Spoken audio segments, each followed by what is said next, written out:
Hello and welcome to 5MI Weekly. Today let's talk about sex ed again.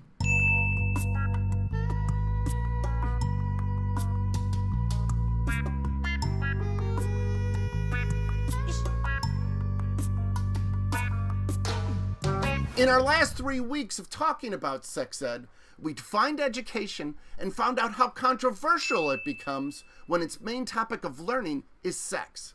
Despite this controversy, we also found, ironically, most people support sex education. And when it's presented in a scientific, comprehensive fashion, it has tremendous benefits for a person's psychological and physical well-being. But we also came to the realization, I came to the realization and had a bit of a mishap when I did, that despite logic, experts, majority opinion, and data being on the side of comprehensive sex education's benefits, sex education is rarely applied in this fashion and is instead applied mostly in an abstinence-based fashion. So this week, without me fainting, it's time we look at how sex education is really being applied. We'll do this by focusing on how sex education is really being applied in the United States. For comparison's sake, I'll also look at how math is being applied in the United States in kindergarten through 12th grade. At its core, education is about learning something important. And education assumes if you don't learn this something, then there's likely to be ramifications. With this in mind, can you name 3 ramifications of not knowing about sex? Okay, very good. Now can you name 3 ramifications from not knowing about math? Being educated is not only about overcoming potential ramifications, it's also about empowerment. With this in mind, can you name 3 things that a person might gain from being sexually educated?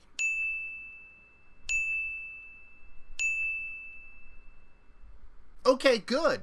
Now can you name 3 things that a person might gain from knowing about math?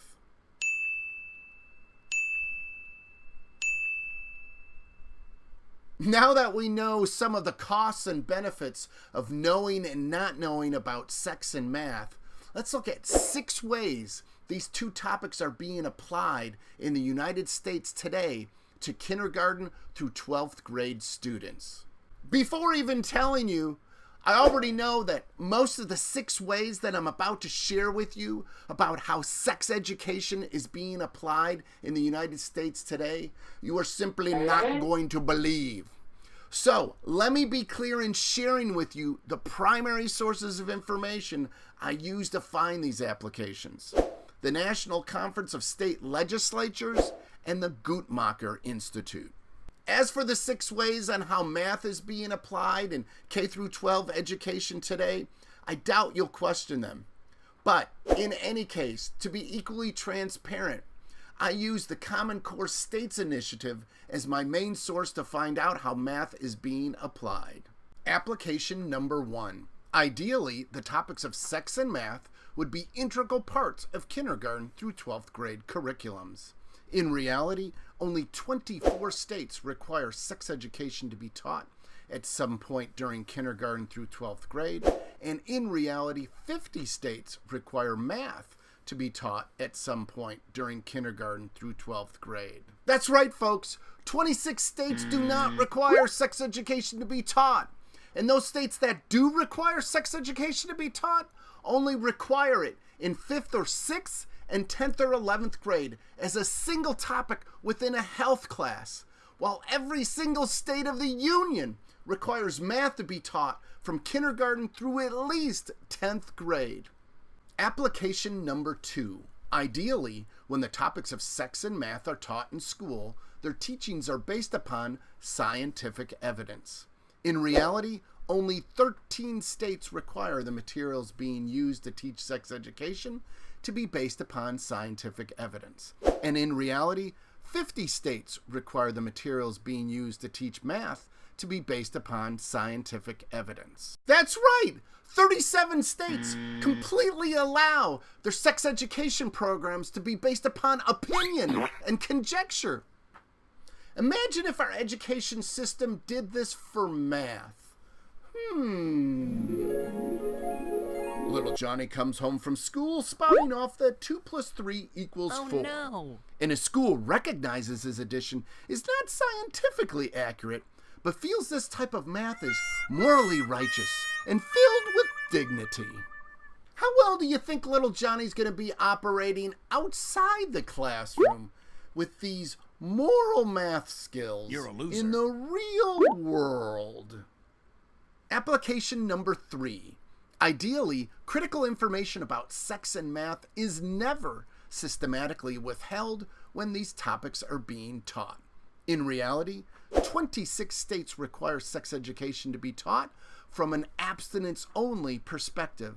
And in reality, no states require math teachers to teach their students how not to do math. The majority of states' sex education programs require their sex education teachers to only teach their students to not do it, while the majority of their students are doing it. Often these sex education programs are abstinence-only until marriage programs, which guilt and shame students into believing no one should engage in any sexual activities until marriage. This philosophy flies in the face of basic human behavior and physiology, specifically with the average age of marriage being 28 years of age. Less than 10% of people are virgins at time of marriage, and sex, like eating, drinking, defecating, and urinating, is a fundamental human drive. Application number 4. Ideally, basic concepts about sex and math are presented when these subjects are being taught. In reality, only 18 states require discussions about contraception to be a part of sex education. And in reality, 50 states require numbers to be used when teaching math. Talking about sex without talking about contraception is like talking about math without talking about numbers. You can do it, but it's pretty damn abstract. And remember, the primary reason people engage in sex is for pleasure. And one of the top fears people have during sex is getting pregnant. Therefore, for most people, knowing how to properly use the tools of contraception is at the basis of any discussion about sex. Application number 5. Ideally, the reasons why sex and math exist are openly discussed when these topics are being taught. In reality, only 12 states require discussions about sexual orientation to be a part of sex education.